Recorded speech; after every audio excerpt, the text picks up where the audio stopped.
Creamy chicken गोला कबाब कढ़ाई restaurant style बनाएंगे। इसके लिए सबसे पहले आपने अदरक, लहसुन, प्याज, हरा धनिया, हरी मिर्चों को अच्छे से चॉप कर लेना है। आधा किलो बोनलेस चिकन और 3-4 ब्रेड के स्लाइसेस डालकर इन्हें भी चॉप कर लें।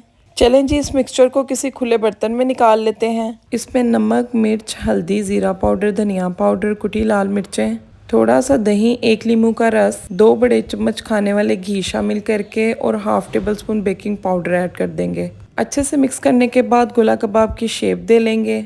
लो फ्लेम के ऊपर इन्हें फ्राई कर लेंगे। इसकी रिच और क्रीमी ग्रेवी तैयार करेंगे। ग्रेवी तैयार करने के लिए हम इसमें अदरक लहसुन का पेस्ट डाल देंगे, हल्का सा फ्राई करेंगे। 1 कप भरकर दही ऐड कर देंगे, नमक, मिर्च ऐड करेंगे, काली मिर्च ऐड करनी है सिर्फ, कवर कर देंगे और इसे लो फ्लेम के ऊपर पकने देंगे। इसके बाद इसमें 1 कप भरकर आपने क्रीम ऐड कर देनी है। गोला कबाब ऐड कर दें। डिटेल वीडियो देखने के लिए इसी यूट्यूब चैनल को विजिट करें। अल्लाह हाफिज।